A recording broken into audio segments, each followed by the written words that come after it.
Pierce. Let's start with Paul Pierce. Let's get through this first, because I found it really interesting. Um, so just Shannon Sharp, I was just looking at the other day. Shannon Sharp, he put up his post on IG, pretty much about and let me say here LeBron. So Paul Pierce apparently spat on LeBron or spit on LeBron. I don't know if it's metaphorically or physically, especially in quarantine right now, but it's pretty much Paul Pierce just the way Shannon Sharp like in the IG video was just saying like Paul Pierce is more or less just jealous of LeBron, and the man's salty, man's upset for whatever reason. I guess and he just takes it to the point that it falls into the category of what did I accomplish? Like in terms of him, like he's talking as if like in Paul Pierce, like what have I accomplished and what did I like my goals when coming into the league, and then what did I actually achieve? Like no, what is my aspirations coming in? Like everybody coming to league being trying to be the best, whatever, and what did he actually achieve? And I guess now you look at LeBron, like people are forever just looking at LeBron as basically like I'm saying the argument that we hear all the time that's been going on forever, just like LeBron's low-key, like, no, LeBron's the greatest of all time. LeBron and Jordan, that's the comparison. LeBron's going to be better than Jordan, this and that. The third, and I know Paul holds himself in high esteem. So basically what Shannon Sharp was saying, that he understands that Paul holds himself in high esteem, and he understands that he feels some type of way as a former basketball player himself, who strives to achieve the same thing all players do in the league, is just basically be seen as the best and be recognized. And that Paul, he understands how Paul feels. And he's coming from someone football is similar, but he thinks Paul took it a little too far. And he is crossing the thin line where it comes from giving and receiving respect. That he could feel some type of way about LeBron, or basically like his achievements comparing to his own, but there needs to be a line where he needs to just give him the respect that as a man and as like another athlete, that he should give him that respect first and foremost before letting his feelings come into play and affecting his actions. As you can see, if he actually did spell LeBron, I'm like, ooh, I mean, dog, LeBron's a whole ass nigga, bro. I ain't trying to score up with him, dog. And not in the alley or in daylight, unless I have a gun. We already know, bro. That's the only way I'm even playing field if I'm confrontating with LeBron. I need a firearm. But you tell. But yeah. My bad if I cut you off. The thing, I think for me, what I'm confused about is that, like, I don't know why, the disrespect would be there. I mean, granted, they had their time where they would play against each other, in the Eastern Conference often, especially, when LeBron was just starting. But Paul Pierce is accomplished in his own right. So it kind of confuses me why, the hate. Maybe it's something like, well, I mean, or disrespect or whatever. I mean, I don't know if he spit on him, like, literally or, like, metaphorically, but literally, like, hands need to be thrown. But metaphorically, it. Paul Pierce is in a rare position where a good like 80 to 70% of the league is not going to be, which is like he's won an NBA championship. He's been a 10-time All-Star. He's won 4 All-NBA, titles. He was the Finals MVP for that NBA championship he won. Mm-hmm. And then, he's accomplished a lot more than many people who aspire to play the sport will accomplish. Now, LeBron, now LeBron has, accomplished more. But the other thing is too is that like LeBron came in straight from high school. He didn't go through college like other people. Him and Kobe did the exact same thing. They came straight from high school and they had that time to grow in the league rather than going through a college basketball system. So LeBron has more seasons. He's going to have more seasons under his belt and stuff because he jumped in like immediately after high school, like 18 years old in the league, signed by the Cavs. And that's nuts too. Is it Professional reasonable? ball at 18, just straight. Yeah. Now, I mean, it's reasonable to think that, people can get jealous. Like, that's perfectly reasonable. I understand.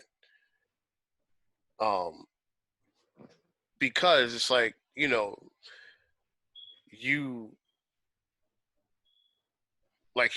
because LeBron, like, what, has like 3-4 finals MVPs off, if I'm thinking correctly. I think it's 4. I mean, not No, I think finals he's at MVPs, 3. just I think it's 3 and he was going for 4. Isn't that what it was? I feel like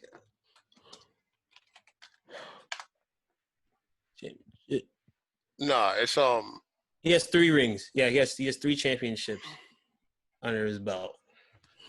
And he was going for the 4th. I mean, his goal was, I think it was for the Lakers.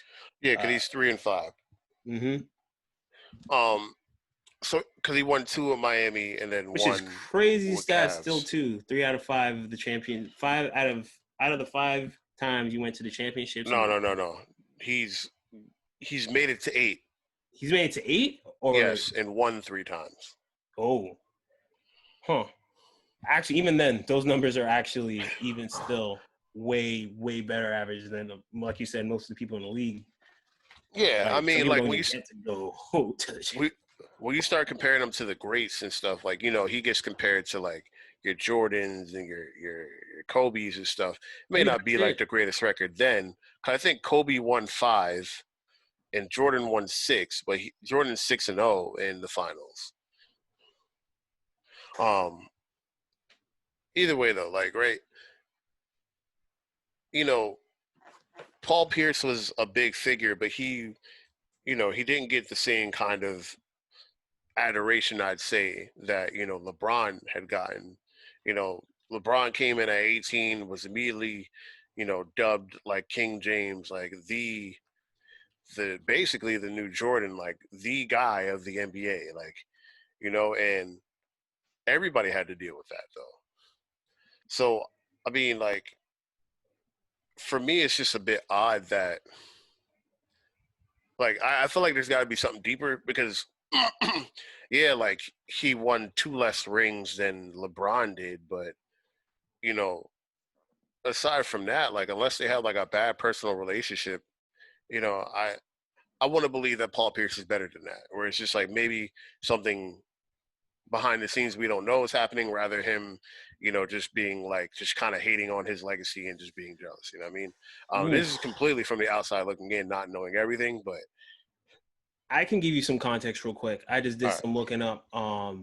And yeah, it looks like it is as Shannon Sharp was describing it. And I'm looking at like Sporting News, like this quick article on Sporting News. And the headline is like, Paul Pierce confirms beef with LeBron James started after he spit at Cavs' bench.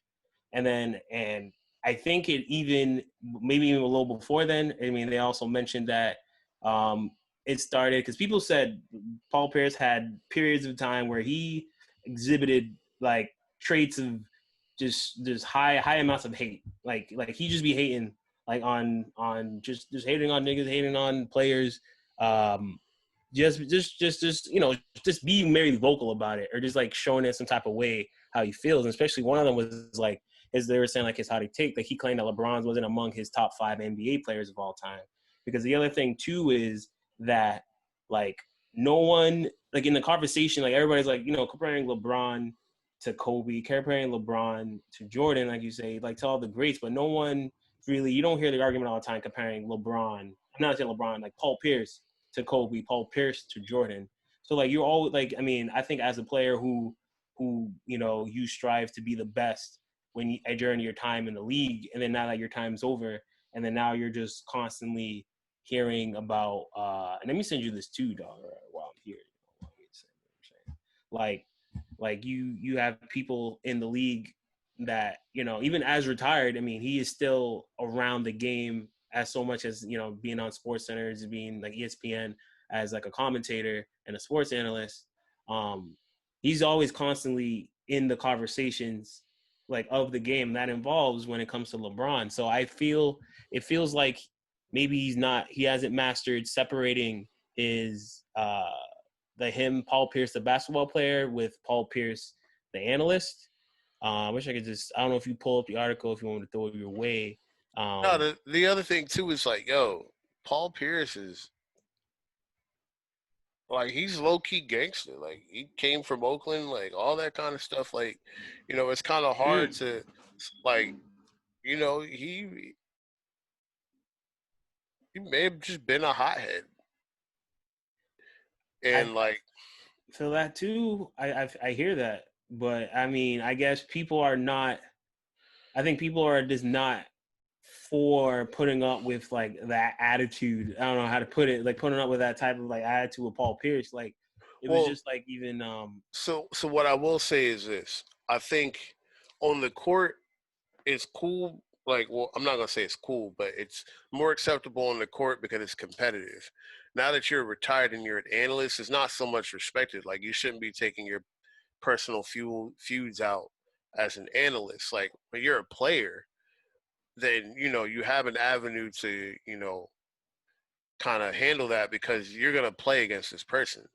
There's like 32 teams in the NBA. Like, y'all gonna play each other at some point.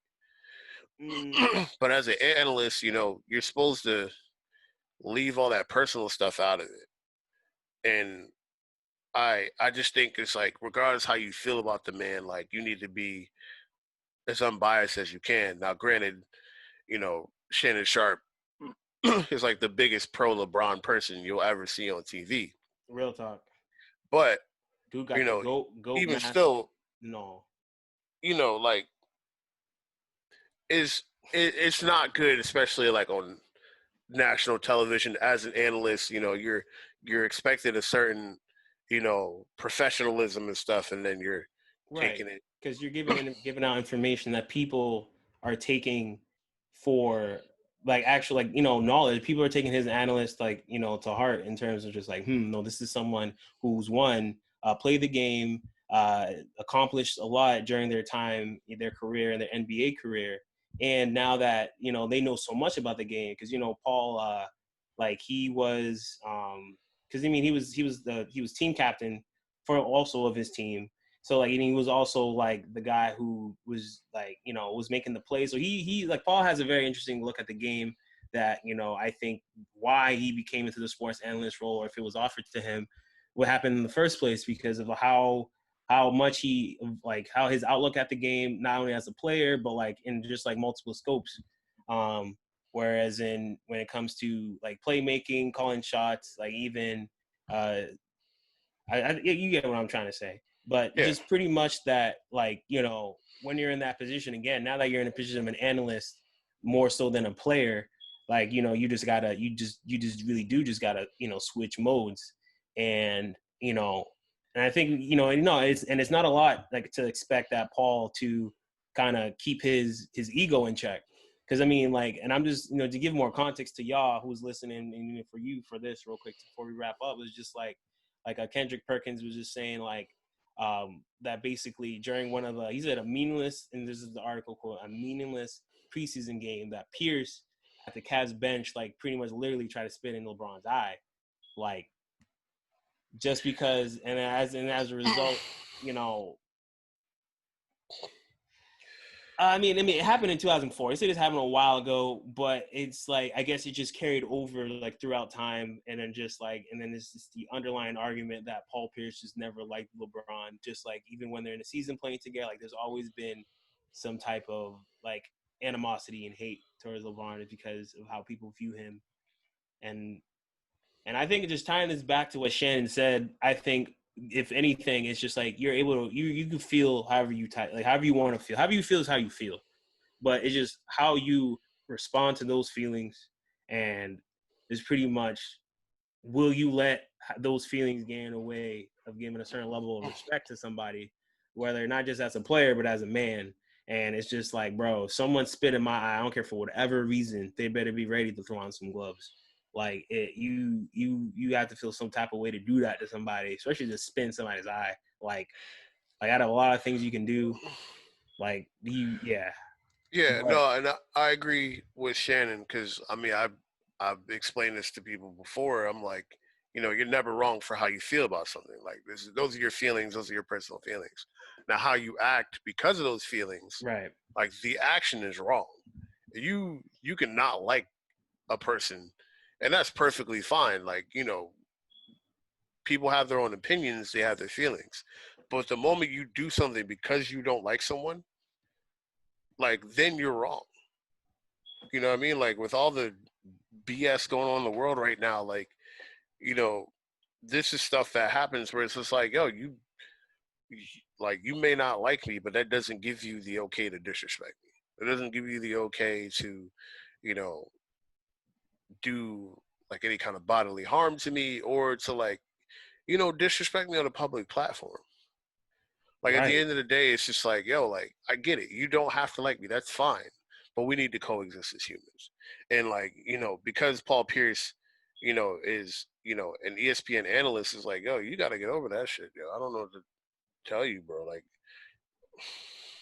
you're not Yeah, even like in you're not even in the league no more. Like right. No, and that's the thing too. I think at that point it's just like at that point, like you're not striving, like you're no longer in the race of, and maybe it's a personal thing. It's still to me at the end of the day, you're like, you're always a basketball player, like Shaq and Kobe and just like all the greats, like, it's in their blood. Like I know, like we said, like Paul, we know Paul. Paul loves the game. Paul loves basketball. That's definitely clear with his time here in the Celtics. It's overly clear. The man loves the game. But at the same time, I think for the love of the game, you got to be, choose not to openly blind yourself with how you feel. And just to wrap up, I mean, even like Perkins was just like, he feels like it's like he was saying like, yo, it has to be that personal because he's like, no in hell that like you could say that LeBron is not top five. You may not have him as the GOAT. It's okay not to have him as the GOAT, but to say that he's not top five, that's just crazy. yeah, no, he's accomplished a lot. Like, yes, he may not have all the I keep wanting to say Super Bowl, but all the NBA titles and stuff like that, but that doesn't take away from his accomplishments. You know what I mean? Like he's had one of the greatest comebacks and if not the greatest comeback in NBA finals history. Like there's a lot that he, has accomplished that you can't discredit him for just because you don't like him. Facts, bro. Like at that point, then yeah, it's hate. Say, you But heard it first. what I will say though is that Celtics team back when it was like Garnett, Pierce, Yeah. Allen, Rondo, Perkins, that Celtics team was pretty gangster. Like all of them niggas were thugs. Yo. I have to Every say, last one of them niggas was thugs. oh man. This Yo, is back when apparently I this is remember back when my fucking Garnett was like, "This is a bar fight. It's a bar fight." I'm like, God damn. yo, That was a highlight of being a Celtics fan. I think that was the best time to be a Celtics fan. Real rap.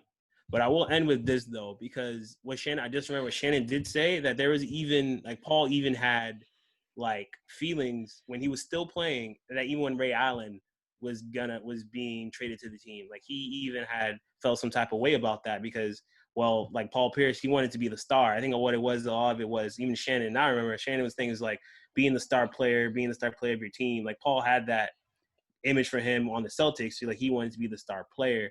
So then when other people started to come in, like especially with Ray Allen, he mentioned that there was tension between the two of them because Paul felt threatened that Ray Allen was pretty much going to come in and be the star of the team. So this is not anything like even with LeBron, even taking LeBron out of the picture, like this is not his new behavior, new like with Paul Pierce.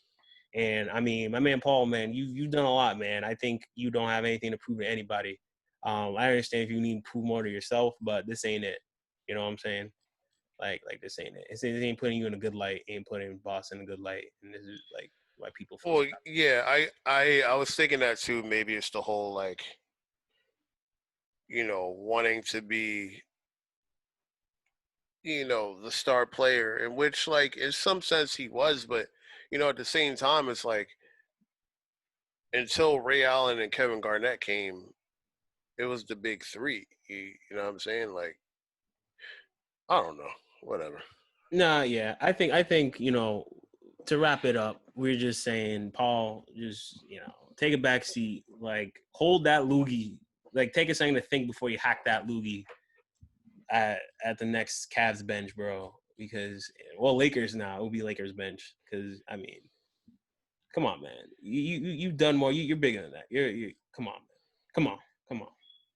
But just to keep the ball rolling. Just first off, before we continue, shout outs to anyone just tuning in or just following us for episode 6, FloorSeats. If you haven't already, like and subscribe if you like what you see. Definitely put in your comments. Let us know what you think about Paul Pierce. If you're a Paul Pierce fan, if you're a Celtics fan, or that my man definitely was out of line about King James and the GOAT that he is, because I'm also a LeBron fan. Just putting that out there. So that's why this is starting. We're covering this for in the first place. Relax, Paul.